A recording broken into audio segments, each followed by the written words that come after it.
네, 무위, 무시, 무미에 대해서 알아봅시다. 무위는 행하는 거고, 무시는 일삼는 거고, 무미는 맛보는 겁니다. 자, 행위 속에 있지만은 아무것도 하지 않는 것. 이게 가장 깊은 비밀입니다. 함이 없는 가운데 행해질 수 있다는 거. 이게 가장 깊은 비밀이에요. 근데 우리들은 계속 신경을 쓰죠. 무위로서 이루어질 수 있다고 할 때 무언가를 하려고 한다면 그것은 단지 문제를 더 만들어내겠죠. 자, 예를 들어서 아르키메데스라는 이름을 들어보았을 겁니다. 그는 어떤 과학적인 문제를 풀려고 했어요. 그는 열심히 최선을 다했습니다. 잠도 제대로 자지 못했습니다. 자, 왕이 그에게 어떤 문제를 줬어요. 그 문제를 즉시 풀어야 했던 것입니다. 그러나 그는 처음 접해본 문제였어요. 선례도 없었고 역사에도 없었습니다. 과거의 지식은 아무런 도움이 될 수가 없었어요. 예전에 제기된 일이 없었던 문제였습니다. 신경이 날카로워질 만큼 날카로워졌습니다. 이런 상태에서 뭘 할 수 있겠습니까?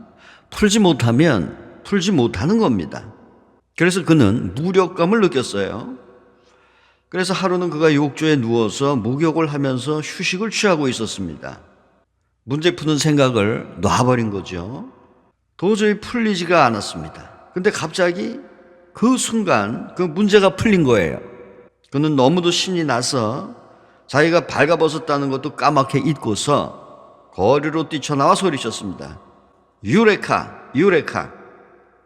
그것은 발견했다는 뜻이에요. 자, 왕은 이제 그가 미쳤다고 생각했습니다. 거리에 나온 사람들 모두 그가 미쳤다고 생각했어요. 근데 미친 게 아니었습니다. 해결법을 찾은 거죠. 자, 왕이 어떻게 방법을 찾았는지 물어봤습니다. 그때 그가 말했습니다. 저는 아무것도 하지 않았습니다. 그것을 전혀 풀려고 하지 않았습니다. 사실 저는 문제를 놓아버렸습니다. 그 문제에 대해서 완전히 모든 행위를 중단했습니다. 그저 휴식을 취하고 있었습니다. 자, 휴식을 취할 때 전체와 하나가 되는 겁니다. 더 이상 에고가 되지 않는 거죠. 더 이상 하나의 개체로 존재하지 않고 전체가 되는 겁니다. 근데 긴장하고 있으면은 개체가 돼요. 긴장하면 할수록 더욱더 집중하는 에고가 되는 것이죠. 에고는 매우 작습니다. 그 작은 에고가 뭘 할 수 있겠습니까? 소란만 떨겠죠? 아무것도 해결하지 못합니다. 그러나 에고가 없어지면은 목욕탕에서 편안히 휴식을 취하고 있을 때 갑자기 문제가 해결된 것입니다. 이와 똑같은 일이 붓다에게도 일어났죠. 6년 동안 붓다는 도를 구하기 위해서 많은 것을 하고 다녔어요. 정말로 그는 너무 많은 것을 했습니다. 붓다만큼 삶의 내적인 의미를 추구해 본 사람은 아무도 없습니다. 6년 동안 그는 할 수 있는 모든 것을 했어요. 인간으로서 가능한 한 모든 것을 했습니다. 그 당시 알려진 유명한 선생들을 찾아다니면서 고행을 했어요. 선생들이 말해주는 것을 다 해봤어요, 이미. 그러니까 선생은 이렇게밖에 얘기할 수가 없었습니다. 이제 다른 선생을 찾아보시오. 나는 당신에게 도움을 주지 못하겠어. 용서하시오. 그는 모든 선생들과 모든 철학, 그리고 그 모든 기법과 방법론의 실증을 느꼈어요. 그래서 그는 그 자신의 방법으로 해결하기로 했습니다. 그러나 아무리 해도 역시 아무 일도 일어나지 않았습니다. 6년이 지났습니다. 악몽 같은 6년이었어요. 그는 깊은 고뇌 속에서 살았습니다. 그러던 어느 날 붓다가야 가까이 있는 니란자나강을 건너게 되었습니다. 그때 그는 너무도 쇠약해져 있었어요. 어떤 사람이 단식을 권해서 오랫동안 단식을 하던 중이었습니다. 너무도 힘이 빠져서 강을 건널 수가 없었습니다. 니란자나 강은 그렇게 큰 강이 아니었습니다. 그러나 그가 너무도 약해져 있었기 때문에 강을 건너는 일이 힘들었어요. 그는 길게 뻗어나온 나무 뿌리를 붙들고 서 있었습니다. 그렇게 하지 않으면 물살에 떠내려갈 것 같았어요. 나무 뿌리를 붙잡고 서 있으면서 그는 이렇게 생각했습니다. 나는 무엇을 해왔는가? 나는 단지 나 자신을 파괴해왔다. 그리고 아무 곳에도 도달하지 못했다. 세상은 잊은 지 오래다. 이제 해탈, 구원, 신, 진리, 도라는 것 또한 끝났다. 나는 그거 역시 버렸다. 그 순간 그는 모든 짐으로부터 벗어났습니다. 무언가 구하고 찾으려 할 때 긴장이 생기죠. 바로 그 긴장이 장벽이 되는 것입니다. 추구하려는 노력이 없어지고 모든 것이 편안하게 풀어질 때 그대는 짐에서 벗어날 수 있는 것입니다. 목욕탕에서 아르키메데스에게 일어났던 똑같은 일이 니란자나강에서 붓다에게 일어났습니다. 붓다는 긴장이 풀렸습니다. 긴장이 풀리자 에너지가 솟구쳐 오르는 것이 느껴졌어요. 이제 그 에너지는 그의 것이 아니었습니다. 전체의 것이었습니다. 그는 더 이상 거기에 존재하지 않았습니다. 그대가 존재하는 것은 거기에 그대의 추구하는 노력이 있고 탐욕이 있고 욕망이 있기 때문이지요. 욕망도 없고 탐욕도 없고 도달해야 될 곳도 없을 때 그 순간만으로 충분하고 그 자체가 목표가 될 때 그대는 존재하지 않습니다. 에고가 사라지는 것입니다. 붓다는 물 밖으로 나와서 보리수 아래서 쉬었습니다. 몇 년 동안이나 그는 휴식을 취하지 않았습니다. 그날 밤 그는 편안히 잤습니다. 처음으로 꿈이 없는 깊은 잠을 잤습니다. 꿈이라는 것은 욕망의 부분이기 때문입니다. 한낮에도 그대는 생각 속에서 꿈을 꿉니다. 백일몽 속에서도 욕망이 계속됩니다. 꿈은 마음에 위안을 줍니다. 삶 속에서 충족되지 못한 것이 꿈 속에서는 충족됩니다. 꿈은 위안입니다. 그러나 그대가 더 이상 욕망하지 않을 때 꿈은 사라집니다. 그리고 꿈이 사라질 때 처음으로 완전한 잠을 잘 수가 있어요. 그리고 완전히 풀어진 상태에서 전체적으로 사라져 들어가는 겁니다. 그는 처음으로 완전한 잠을 잤습니다. 그리고 이른 아침 새벽별이 자취를 감추려고 할 즈음에 눈을 떴어요. 마치 갓 태어난 아이처럼 아무런 욕망도 없고 마음도 없고 아무 생각도 없었습니다. 붓다가 트리슈나라고 부른 욕망도 없었습니다. 그 순간은 영원이었습니다. 미래로 향하지도 않고 그 순간이 모든 것이었습니다. 그때 붓다는 꽃이 되었습니다. 꽃은 지금 여기에서 피죠. 새들은 지금 여기에서 노래합니다. 그러나 인간은 항상 다른 곳을 생각하고 마음속에서 어딘가 다른 곳으로 움직이죠. 인간은 결코 지금 있는 곳에 있지 않습니다. 그대는 그를 다른 곳에서 찾을 수 있습니다. 그러나 지금 있는 곳에서는 찾을 수가 없습니다. 그때 붓다는 보리수 나무 밑에서 진정으로 그 순간 속에 있었습니다.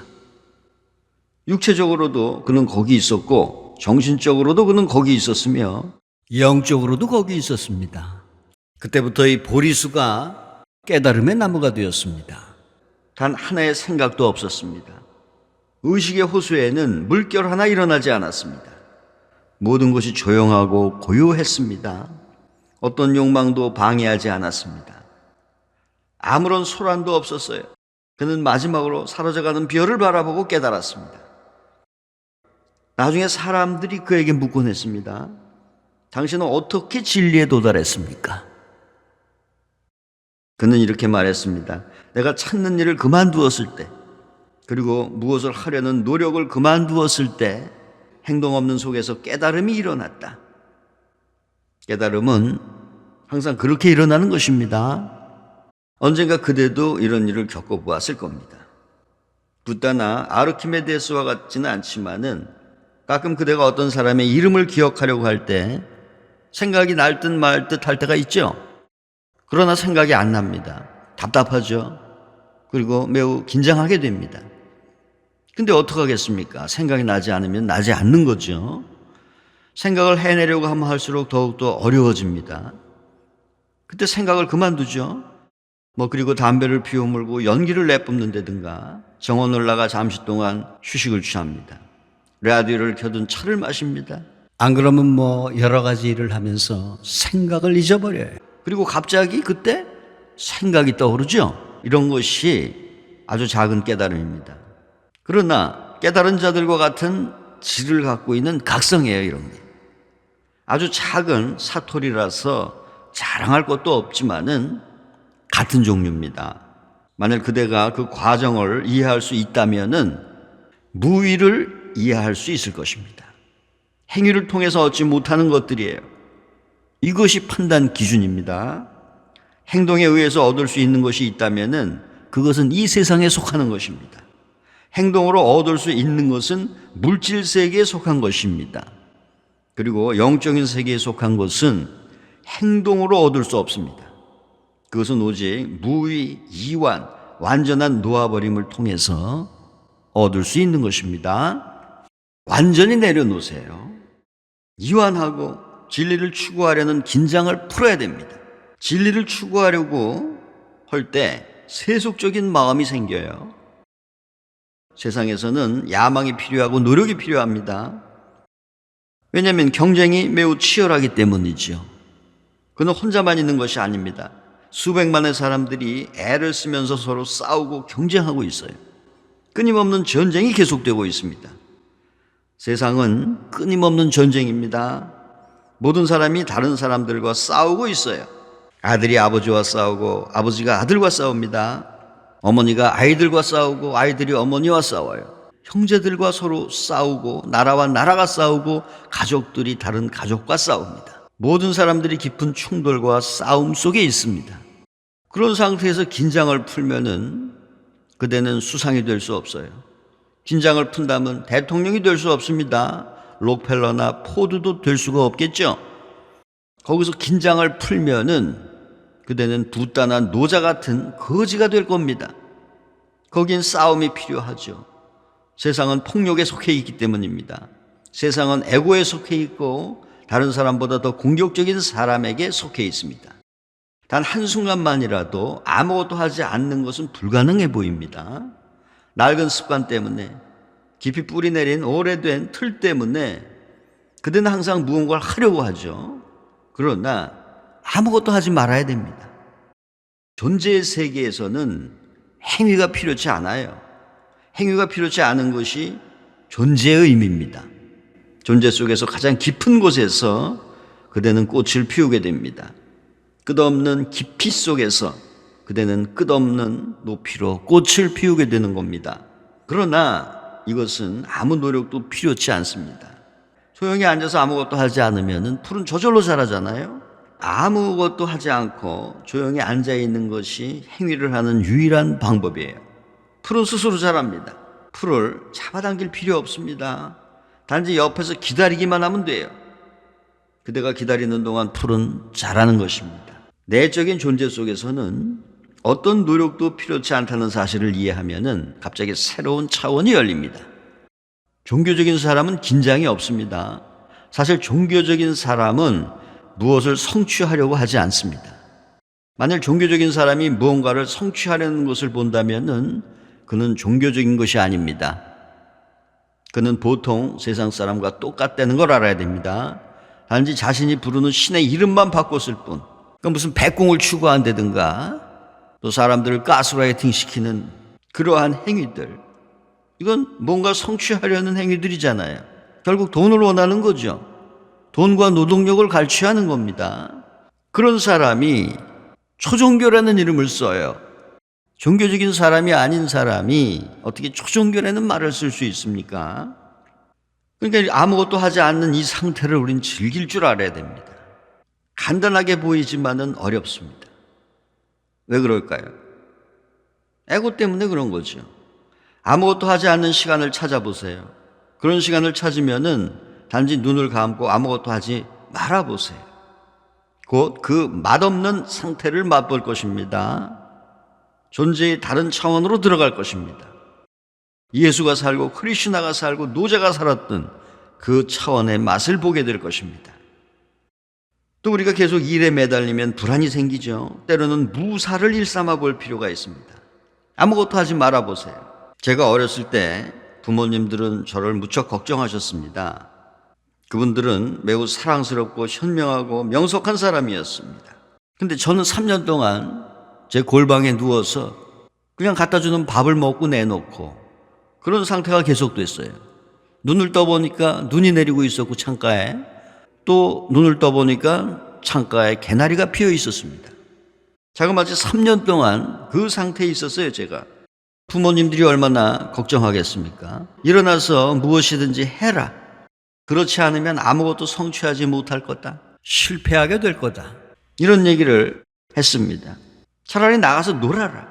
그렇게 앉아있지만 마라. 내가 우리를 너무 불안하게 만드는구나. 근데 어떡하겠습니까? 그 무미의 맛을 본 다음에는 그것과 비교할 만한 것이 아무것도 없었어요. 무사를 일삼는 일이 세상에서 가장 위대한 일이라는 사실을 알게 되면 모든 것은 사소하고 유치하고 어리석게 보입니다. 근데 서양에서는 아무것도 하지 말라고 가르친 선생이 하나도 없었습니다. 유일하게 예수가 그렇게 하려고 했으나 살해당하죠. 예수는 매우 조심스럽게 시도해 봤습니다. 왜냐하면 아무도 그를 이해하지 못할 것이기 때문입니다. 유대인들은 철저한 행위자들이죠. 그들은 많은 것을 성취합니다. 유대인들과 경쟁해서 이긴다는 것은 어려운 일입니다. 무슨 일에서나 다 그래요. 유대인들과 경쟁하지 마세요. 그들은 그대를 패배시킬 것입니다. 그들은 철저한 행위자들이에요. 온 세상이 그들에게 대항해 왔습니다. 히틀러 같은 사람이 많았어요. 그들은 유대인들을 파괴하려고 했지만 아무런 소득이 없었습니다. 그들은 또다시 전보다 강해졌습니다. 유대인들은 이 세상에서 가장 세속적인 민족이에요. 그들은 행위만을 믿죠. 그들은 예수를 이해하려 하지 않았습니다. 예수 이외에 다른 사람들은 시도도 하지 않았죠. 서양 속담에 이런 것이 있습니다. 아무것도 하지 않는 자는 악마의 작업장이다. 안 그렇죠. 사실상 아무것도 하지 않을 때 비로소 그대는 신의 작업장이 되는 것입니다. 뭔가를 하려고 할 때 악마가 나를 사로잡아요. 이렇게 되면 악마의 손안에 있게 됩니다. 유혹하고 강압하죠. 물질을 향해 성취를 향해 달려가게 만듭니다. 아담이 에덴 동산에서 추방당한 이야기를 다른 견지에서 한번 말해봅시다. 아담은 아무것도 하지 않으면서 동물과 나무와 새처럼 살았죠. 그것은 순전한 기쁨이었습니다. 아이처럼 즐겼어요. 아이들은 아무것도 안 합니다. 즐기면서 놀죠. 그리고 신은 지식의 열매를 먹지 말라고 말합니다. 왜냐하면 지식나무의 열매를 먹는 순간 행위자가 되기 때문입니다. 지식은 어떤 것을 행하는 수단으로 가능하지 않는 한 쓸모가 없습니다. 지식은 아르마리를 의미해요. 지식은 어떤 것을 더 능숙하게 할 수 있도록 기술적으로 돕습니다. 지식은 그대를 더 효율적인 행위자로 만들어요. 그러나 악마가 그들을 유혹합니다. 이불을 먼저 유혹해요. 이것 또한 의미가 있습니다. 어디를 가봐도 항상 이부가 남편들을 떠밀어서 무언가를 하게 만드는 것을 발견할 것입니다. 우리는 더 큰 집을 지어야 하고 더 큰 차를 사야 해요. 그리고 다이아몬드도 더 필요해요. 가서 뭐라도 하라고요. 집에만 앉아있지 말고. 자, 우화는 말합니다. 뱀이 먼저 이부를 유혹했다.